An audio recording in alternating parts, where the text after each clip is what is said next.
Já se disse como um falso deus como Baal conseguiu desviar o espírito de tantas pessoas na antiguidade? A história de Baal mostra como a crença em um poder superior pode facilmente corromper e desviar as pessoas da verdade. Sem dúvidas, é quase impossível abranger todos os versículos do Antigo Testamento que mencionam Baal. Mas ao examinarmos com mais atenção, percebemos que esse ser se torna um protagonista importante no livro dos Juízes e no tempo dos reis. Quando Israel parecia estar se entregando ao prazer desse deus pagão, ao lermos as Escrituras, notamos que o nome Baal tem uma conotação negativa, sendo mencionado repetidamente como um deus que deve ser rejeitado. Mas o que as Escrituras têm a dizer sobre esse ser enigmático que é relatado na Bíblia? Por que Deus repreende tanto a nação de Israel por adorá-lo? É o que você vai descobrir neste vídeo. Seja bem-vindo ao nosso canal, e se você ainda não está inscrito, inscreva-se. Ative o sininho para receber nossos vídeos sempre em primeira mão. Sem mais delongas, vamos ao conteúdo. Baal, o deus supremo dos cananeus. Baal era o deus supremo dos deuses cananeus. Baal significa senhor, mestre, possuidor ou marido. Esse termo hebraico passou a se referir ao deus semítico da tempestade, Hadad. Embora outros locais também fossem chamadas de Baal, cerca de 4.000 anos atrás, os cananeus eram uma nação que dominava parte do Oriente Médio, habitando cidades que ocupavam atualmente as áreas do Líbano, Israel, Jordânia e Síria. Uma das principais fontes de informações sobre eles é o Antigo Testamento, que relata que as cidades dos cananeus foram exterminadas pelos israelitas após o êxodo do Egito. Os cananeus são referências mais de 150 vezes nas Escrituras. Eles eram conhecidos por serem um povo perverso e extremamente idólatra, descendentes de Canaã, o neto de Noé, filho de Cam, conforme indicado em Gênesis capítulo 9 e versículo 18. Canaã foi amaldiçoado por causa do pecado dele e de seu pai Cam contra Noé. O termo cananeus é usado de forma mais ampla para se referir a todos os habitantes daquela terra, incluindo os hebreus e os jebuseus, conhecidos nas Escrituras por suas crueldades e perversidades. Os cananeus eram uma nação profundamente religiosa, como referenciado nas Escrituras, e uma de suas principais apresentações era Baal. A influência de Baal, desafios e confrontos. Após a morte no outono, foram oferecidos os primeiros frutos a Baal por serem associados à fertilidade. Era frequentemente acompanhado pela deusa da sensualidade em artefatos destruídos. Baal é frequentemente representado como um touro ou carneiro. Seu nome significa Senhor e era usado como um título para Deus da tempestade.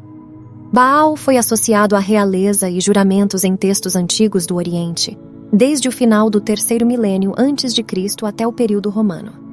Seu nome aparece como testemunho de vida em tratados internacionais por mais de 2.000 anos. Baal foi venerado como um poderoso deus e patrono da humanidade nas tradições religiosas e míticas ocidentais. Segundo o relato dos cananeus, esse deus derrotou Ieu e tinha associações com o sol e o trovão.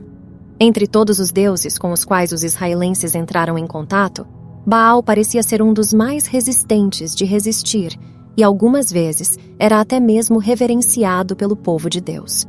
Embora o Senhor muitas vezes se enfureça com isso, Baal se torna um personagem recorrente no livro dos Juízes e durante o tempo dos reis. Confronto espiritual e vitória de Deus.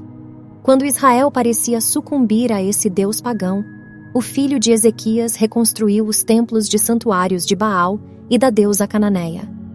No entanto, em vez de derrubá-los, Acás, filho de Jotão, reconstruiu os altares que seu pai Ezequias havia destruído. A idolatria levou a um dos episódios mais famosos da história de Israel, quando o profeta Elias confrontou os profetas de Baal em um desafio espiritual. Deus mostrou que ele, e não Baal, controlava a chuva ao enviar uma seca que durou 3 anos e meio. Elias convocou um confronto no Monte Carmelo para provar de uma vez por todos quem era o Deus verdadeiro.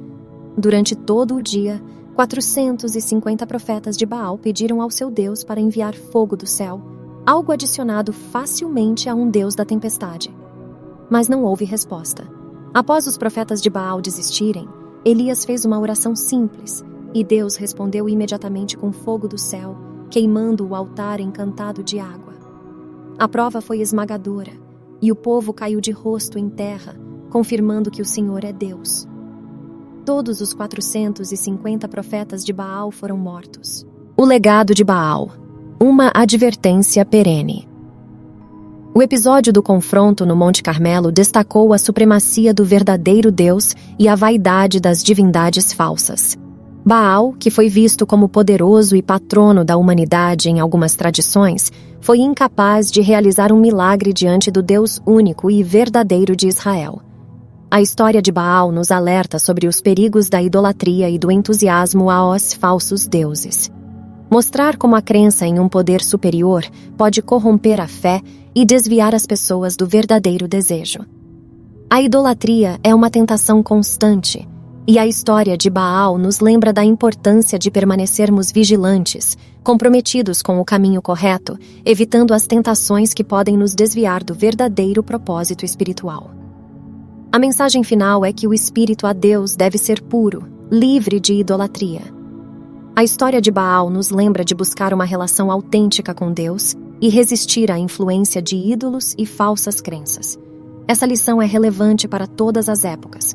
Se você gostou, deixe seu like e não esqueça de se inscrever no canal. Que Deus vos abençoe.